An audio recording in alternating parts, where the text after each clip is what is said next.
салому дуруди бепоён ба якояки шумо бинандагони азиз. дар барномаи хабарии таҳлилии паёмнюз Шавкати Муҳаммад бо шумо ҳастам. сархати хабарҳо. қайчии Имомалӣ Раҳмон ва рушди иқтисодиёти Тоҷикистон. мақомоти Тоҷикистон ду корманди шӯъбаи корҳои дохилии ноҳияи Синоро ҳангоми фирор аз кишвар дастгир кардаанд. علیه شهباز رجبزاده سابق رئیس ترمینالی رقم 1 دوشنبه با وجود قلابی و رشوه‌خواری‌اش به اندازه کلان هیچ پرونده باز نشده است. مقامات تاجیکستان پیوسته از رشد اقتصادی کشور حرف میزنند. آمار هر زمان از رشد 7% مجموع محصولات داخلی، افزایش کارخانه‌های استحصالی و در نتیجه رشد استحصالات، تشکیل جایهای نوی کاری، بالا رفتن سطح زندگی و غیره گزارش می‌دهد. اما به نظر می‌رسد معیار رشد نه از آمار دقیق و سنجیده شده، بلکه از قیچی امامعلی رحمان معین کرده می‌شود. رشد در درون ناخنک اقتصادی تاجیکستان را دولت بیشتر با نمای دوشنبه نشان دادن می‌شود، هم به خارجی ها و هم به مردم کشور. نه تنها طرفداران حکومت و فیک‌های فابریکه جواب، بلکه منصبداران کارشناسان دولتی نیز در اکثر حالت همین زیباشوی و گلگلشکوفی دوشنبه را نشان پیشروی اقتصادات کشور عنوان میکنند. لحظه به لحظه یادآور میشوند که مگر آبادی را نمیبینید؟ واقعا شهر دوشنبه نماد اقتصادی تاجیکستان است. خانه‌هایی که هر سال 2 مرتبه رنگبار میشوند تا نمود ظاهری زیبا کسب کنند، اما از داخل عمدتاً خراب، تعمیر نادیده، بدون شرایطند و ساکنانشان برای قوت لایموت تلاش میکنند. از نبودن گرمی، آب، گاز و برق شکایت بالای شکایت است. با کار نکردن آسانسور یا لیفت کیها مردم عادت کرده اند. سلام علیکم. اکوین امجد از ششتم دوم سویا квартира 2685 Саудада 2 сол шуд вес дом об надора. Инами аҳвол будаем, инами ба халашкура ҷамъ кардагем. Инамҷа шиштем, намедонем чӣ кор кунем, кида муроҷиат кунем. Ваъда канала муроҷиат кардем.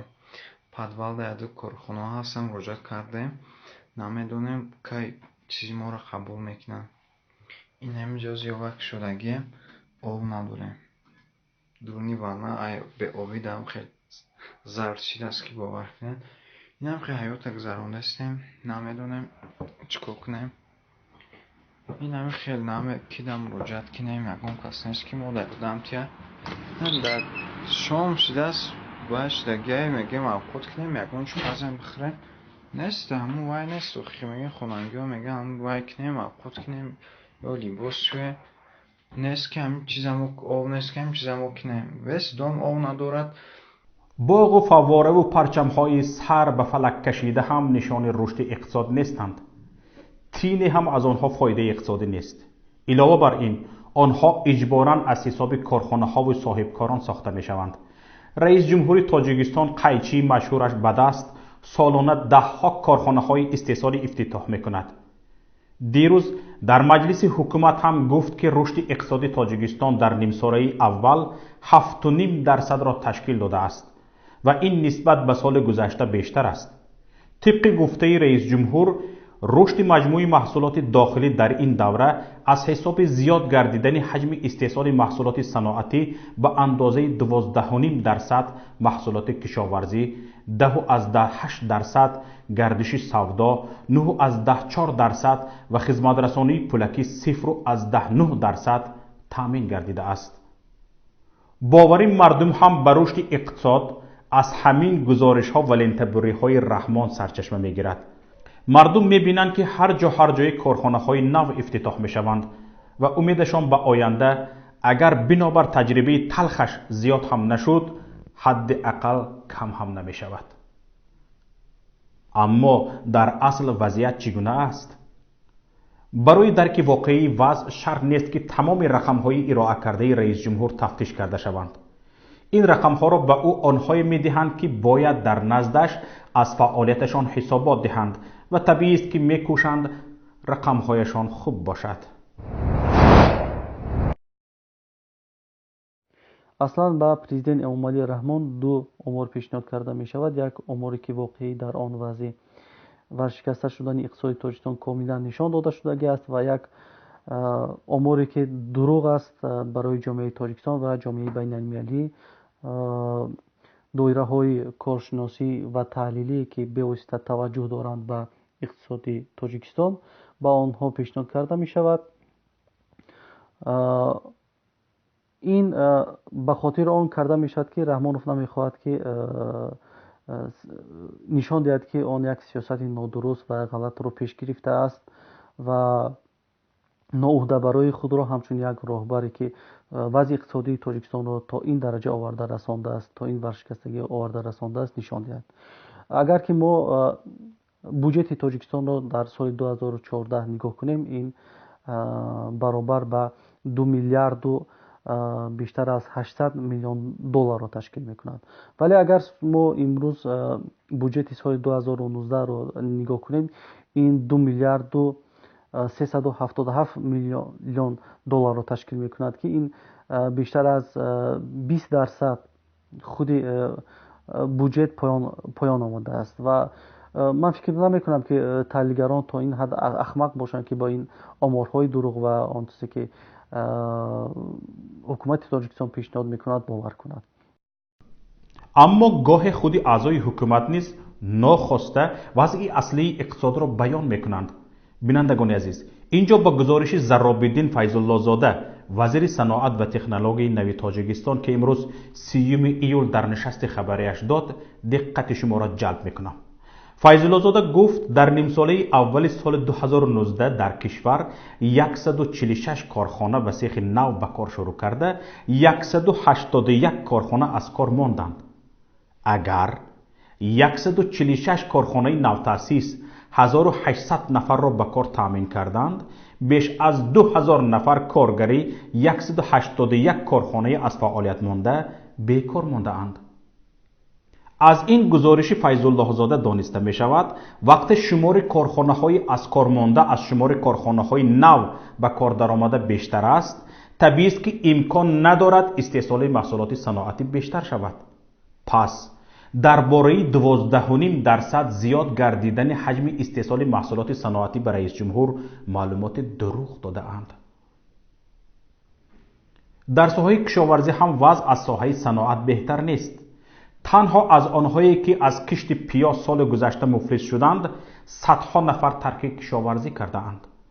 عموما کشاورزی در تاجیکستان سال تا سال ضررآورتر می شود و آمار رشد قریب 11% ساحه نیز تنها فریب نظر است.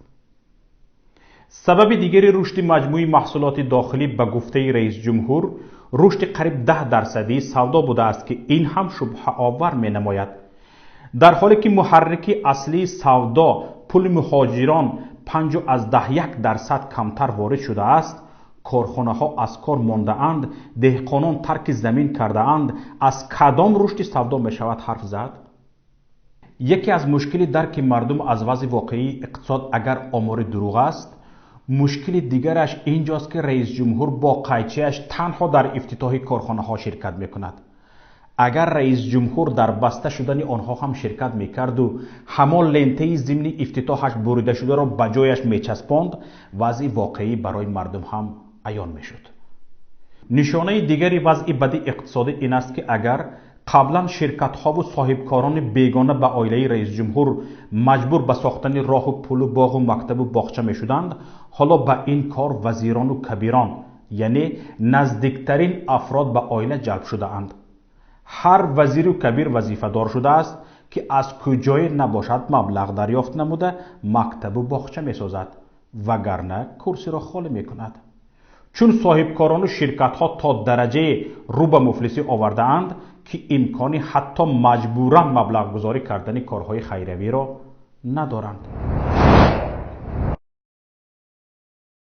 باید یک چیز دیگر را، یک سبب دیگر را هم قید کنیم که در تاجیکستان یگام عدالت سودی نیست و تمام آن تجارهایی که در تاجیکستان بودند آنها زندانی شدند و مال و ملک آنها از جانب خویشاوندان و نزدیکان امامعلی رحمانوف таҳти тасарруф қарор гирифтанд ва бештари ин тиҷорҳо аз тоҷикистон фирор карданд, баъзеҳош кушта шуданд ва ин таҷрибаи талхи дигар тоҷирҳо барои дигарон тарк шуд ки дар тоҷикистон ва кор карданд, корхона сохтанд, тиҷорат карданд як кори бисёр ҳам сангин ва душвор аст ва бисёр ҳам хатарнок аст ва вазъи андозбандии тоҷикистон ҳам хеле сангин аст ва касе намехоҳад ки дар шароити кунунии тоҷикистон ба сармоягузорӣ кунад ва ин вазъияти сангини сиёсие ки раҳмонов ба вуҷуд овардааст ҳам тиҷорҳо ва ҳам онҳое ки мехоҳанд ба вазъи иқтисодии тоҷикистон кӯмак кунанд онҳоро дилсард мекунад ва ин боис мешавад ки мардуми тоҷикистон даст ба муҳоҷират заданд ва берун аз тоҷикистон раванд. асоситарин ширкатҳои таъминкунандаи буҷа ва корҳои хайравӣ дар чанд соли охир ширкатҳои мобилӣ дар остонаи муфлисшавӣ қарор гирифтаанд. чанде аз ширкатҳои мобилӣ ки аз ҳаво даромад ба даст меоварданд муфлис шуда эълон карданд тарки тоҷикистон мекунанд. чунин вазъро садҳо корхона ва ҳазорҳо соҳибкор доранд. магар вазъияти имрӯзаи кишвар чунин нест? агар хоҳиши қабули воқеиятро дошта бошем бояд даст ба аз чашми мардум хокпошӣ бардошт. акнун мухтасар аз дигар хабару рӯйдодҳо ҳамкорамон Сафия Воҳидова ба шумо гузориш медиҳад. мақомоти тоҷикистон ду корманди шуъбаи корҳои дохилии ноҳияи Синоро ки ба куштор муттаҳам мешаванд ҳангоми фирор аз кишвар дастгир карданд. вазорати корҳои дохилии тоҷикистон боздошти ду кормандашро тасдиқ кардааст, аммо аз ирояи ҷузъиёти бештар ба хотири халал нарасондан ба рафти тафтишот худдорӣ мекунад. тафтиши парвандаро додситонӣ пеш мебарад. طبق اطلاع منابع کارمندان بازداشت شده شعبه کارهای داخلی ناحیه سینا علیجان عزیززاده و علیشیر صفیف میباشند و در دست داشتن یا همکاری در کشتار ساکنین ناحیه کوشانیان فضل‌الدین حییتوف متهم میشوند. طبق نوشته روزنامه امروز نیوز حادثه کشتار شب 13 و 14 ایول در کلوب شبانه ویب در حدود شهر دوشنبه رخ داده است. با قول منبع دو کارمند میلیسا بر اساس نشانداد اکمل علیمتوف دستگیر شدند. قبلا ریاست کارهای داخلی دوشنبه اعلان کرده بود اکمل علیمتوف همچون گمانبر در صادر کردن جنایت وزنین جستجو می شود. شهباز رجبزاده سابق رئیس ترمینال رقمی 1 دوشنبه با وجود قلابی و رشوه‌خواری به اندازه کلان علیهش هیچ پرونده باز نگردیده است. در این باره سلیمان سلطانزاده دیرکتوری اگنتی نظارت دولتی مالیوی و مبارزه با کروپسیا امروز 30 ایول در نشست خبریش اطلاع داد. او گفت اگنتی نمیتواند در حالی که نسبت رجبزاده یگان عرض و شکایت وارد نشده است پرونده افتتاح کند. شهباز رجبزاده همانی که رسما رئیس جمهور از خلابیش به اندازه کلان ضمن واخوریش با کارمندان گمرک، پروکوراتور و انداز اعلام کرده بود. برخی رسانه‌ها از به کار تعیین شدن رجبزاده در کدام سفارت خبر داده بودند، اما این خبر تا حال تصدیق یا رد نشده است. رجبزاده اولین منصبداری نیست که با وجود آشکار شدن جنایتش به جزا میماند. و منصب دیگر و حتی بالاتر گذاشتن منصبداران دولتی بعد آشکارشوی کمبودی‌ها در فعالیتشان در تاجیکستان قریب به حکم عنعنه درآمده است. آخرین مثال این بی‌اعتنایی به حیثیت رئیس جمهور سرداری ریاست اندازستانی و خدمت رسانی دستگاه مرکزی کمیته اندازی تاجیکستان تعیین شدن جمعه‌خان نورزاده است که بعد انتقاد شدید رئیس جمهور از وظیفه سرداری ریاست اندازی ولایت ختلان سبکدوش گردیده بود. گروه از فعالان جامعه شهروندی ازبکستان با مراجعت به وزارت‌های عدلیه، دادستانی‌ها و حکومت‌های شویتزاریا، فرانسه، ایالات متحده آمریکا، گیبرالتار و ازبکستان طلب کردند که پرونده گلنار کریمова عادلانه تحقیق شود و سرنوشت اموال غیرقانونی وی روشن گردد. مؤلفان میگویند بعد برگردانی دارایی‌های گلنار کریمова باید پرونده وی و هممسلکانش در ازبکستان از سر نو بررسی شود. حکومت‌های شویتزاریا و فرانسه و دیگر کشورها که دارایی‌های کریمova آنجا قرار دارند میباید نه تنها به قانونگذاری ضد فساد بلکه به حقوق انسان هم توجه کنند، نوشتند مؤلفان. муроҷиат кунандагон мегӯянд мо ҳоло дақиқ намедонем ки оё ҳукумати ӯзбекистон ин шартро мепазирад ё не, вале Каримова дубора ба ҳабси хонагӣ интиқол дода хоҳад шуд. ҳама гуна созиш бо вай бояд фасодкорӣ унвон шавад. Ин гуна созиш ба талаботи меъёрҳои байналхалқӣ созгор нест ва хилофи манфиати мардуми Ӯзбекистон аст. мақомоти тафтишотии Ӯзбекистон мегӯяд Каримова аз ширкатҳои мобилии хориҷӣ барои роҳ додани онҳо ба бозори Ӯзбекистон наздики $1 миллиард пора гирифтааст. вай қисме аз ин маблағҳоро дар банкҳои хориҷ пинҳон ва бо қисми дигари онҳо дар кишварҳои аврупоӣ амволи ғайриманқул харидааст.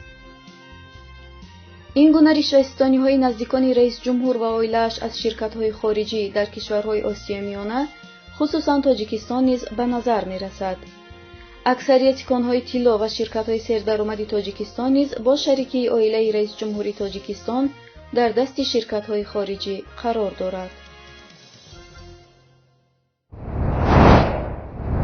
اینجا نهایت برنامه امروزی ماست و من با شما خداحافظی می کنم.